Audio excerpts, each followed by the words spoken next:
Una, ito na po ating ngayong devotion natin. Kung paano talaga tayo maging matagumpay.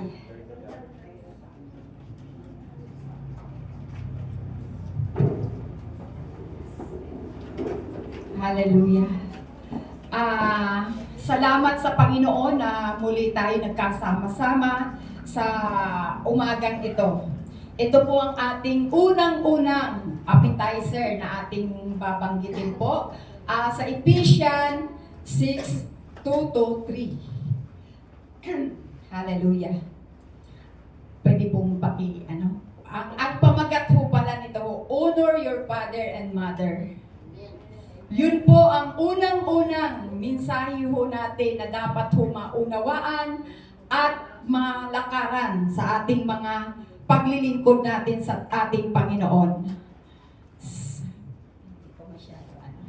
Sabi dito, okay lang po dito, sabi dito, igalang mo ang iyong ama at ina.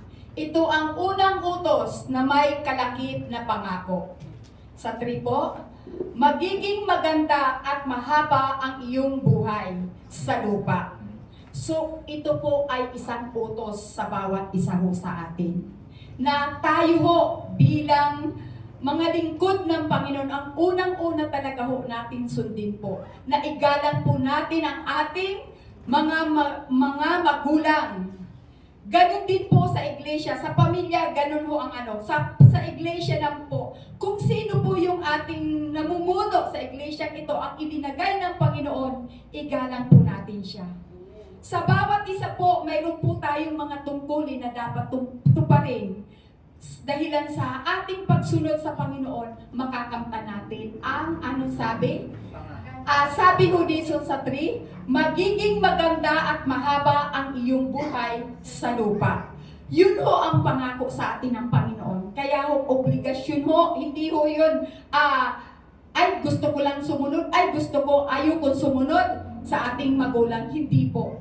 Ito'y utos sa bawat isa ho sa atin na dapat ho natin magpailalim ho tayo sa kung sino ang namumuno ho sa atin, sa pamilya naman, ang ama't ina.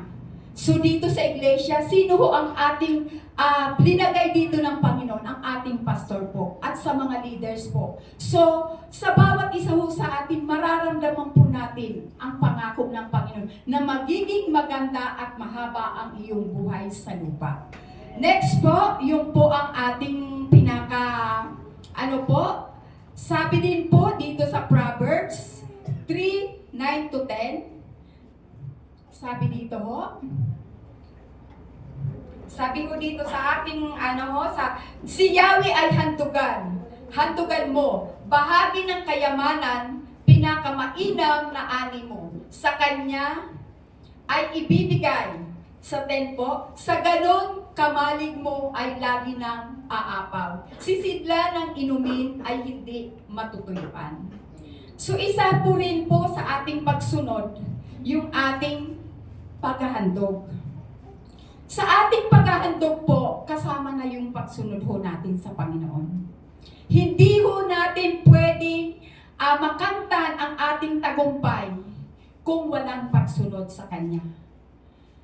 Paano ho ba tayo magiging maayos ang buhay ho natin kung hindi ho tayo susunod sa Kanya? Pag hindi po tayo sumunod sa kalooban ng Panginoon, magulo ang buhay ho natin. Pero kung tayo'y susunod sa inuutos sa atin ng Panginoon, magiging, sabi dito, si Yahweh ay handugan ng bahagi ng kayamanan. So, ito'y utos pa rin ho sa atin. Utos na dapat ho natin tumparin. Kaya handugan mo, bahagi ng kayamanan. Pinakamainam na ani mo sa Kanya ay ibigay. So ano ba ho ang ating pinakamainam? Unang-una ho yung buhay ho natin.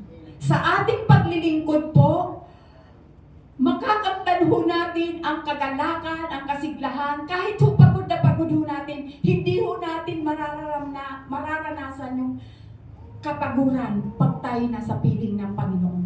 Tayo'y sumusunod sa kalooban ng Panginoon. Pangalawa po, yung ating kayamanan. Ano ba ho ang ating kayamanan? Hindi ho tayo makakaroon ho ng may pamimili ho, may mga magaganda ho tayong damit o mga pagkain kung hindi ho talaga sa provision ho ng Lord. Amen. Tayo mga anak ng Diyos na dapat ho talagang sumunod sa mandato na nais ho ng Panginoon sa atin. Kaya ho ang pangako dito sa atin, sa ganun kamalig mo ay lagi nang aapaw. Sisidla ng inumin ay hindi matutuyuan. Yun ho ang pangako ng Panginoon sa bawat isa sa atin. Kanina ho, nagkaroon po kami ng sharean ho dun sa dulo.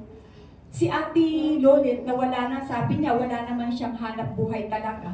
Umaasa po siya sa kanyang anak na nagtatrabaho na hindi namang kalakihan yung kinikita. Pero kahit ho wala ho siyang pera sa kanyang bulsa, pero pagdating ng oras na aming pupuntahan ho namin ng gathering ng intercessor, mayroon ho siyang nadudukot at marami hong pinuprovide ang Panginoon at nakakadalo po siya sa kanyang gawain. Sabi ko nga, talagang ganun po ang Panginoon. Hindi tayo iniiwan, hindi tayo pinababayaan. Napakaganda po ng verse na pangako ng Panginoon. Sa ganun kamalig mo ay lagi nang aapaw, sisidla ng inumin ay hindi matutuyuan. So, pangako ng Panginoon. Tayo ba ho dito na naririto? Mayroon bang time na naubusan talaga tayo ng ating pagkain sa araw-araw, na oras ng ating pagkain? Hindi po, kasi pangako sa atin ng Panginoon na lagi po tayong pupunan at laging ipoprovide ang lahat ng ating pangangailangan. Glory to God po, talagang sabi ko nga sa kabutihan ng Panginoon, talaga hong naririyan ang punong-puno na biyaya na ipinagkakalob sa atin ng Panginoon. Ito po sa Galatia po, 6:6 mo. Chapter 6, verse 6 po. Ang nagtuturo ng salita ng Diyos ay dapat bahaginan ng mga pagpapalang tinatamasa ng mga tinuturuan. Ito po bakit sinama ko to sa devotion na ito. Kasi po talaga ho, kailangan po natin kung sino ho ang ating ininagay. Kasi ho, naranasan po namin ho sa pag-attend po namin ng seminar ho sa Baguio talaga, na talagang pag ikay lingkod ng Panginoon ho, dapat ho natin suportahan ho siya. Bakit po? Pinapakain din po tayo pagdating ho dito, yung kanyang natutunan, nalaman ho doon sa mga seminar, sa lahat ng mga dinadaluhan. At naniniwala ko isang pagkain po, spiritual, para mapakain din ho niya ang kanyang mga tupa sa lugar na ito ng DOCJM family. Hindi lang po dito sa DOCJM family, sa bawat lingkod ho ng Panginoon. Kahit huwag na natin sabihin na si Pastor din, dapat ho natin pero obligado ho tayo. Hindi po yan isinasabi sa atin na tayo pabayaan natin ang pastor ho natin. Hindi po, dapat ho natin talagang suportahan. Suportahan ho natin ang mga lingkod ho ng Panginoon. Bakit to? Hindi ho tayo ho lalago o hindi tayo mabuhusog spiritually pag ang ating pastor ho ay pinabayaan ho natin. Kailangan ho natin siyang ipanalangin. Kailangan natin lahat ng mga halimbawa ho, ma-attend ho siya ng mga conference po. Dapat ho natin, wag ho na natin bunutin sa sarili niyang bulsa, kundi tungkulin ho ng ating iglesia na suportahan ang ating mga lingkod ng Panginoon na nagpapahayag sa bawat isa sa atin po. Kaya Lord, maraming salamat Panginoon na tunay nga Panginoon na napakadakila mo, napakayaman mo ng mga salita na nagbibigay sa amin Lord kalakasan o God. Lord, sa oras na ito, Lord God, naniniwala po kami na may gagawin ka po, Panginoon. Ito, Lord, ay appetizer lang po, Panginoon. Ang pinakapunot dulo, Panginoon, ng aming gawain sa araw na ito po, Panginoon, ay bubusugin mo kami. Mayroon kaming almusal, mayroon kaming tanghalian, mayroon kaming sa aming dinner sa gabi, Panginoon, O Lord God, naniniwala po kami na ang bumaghapon na ito po, Panginoon, ay Lord, sapat-sapat ang aming makakain spiritual. Sa pangalan ni Jesus. Amen.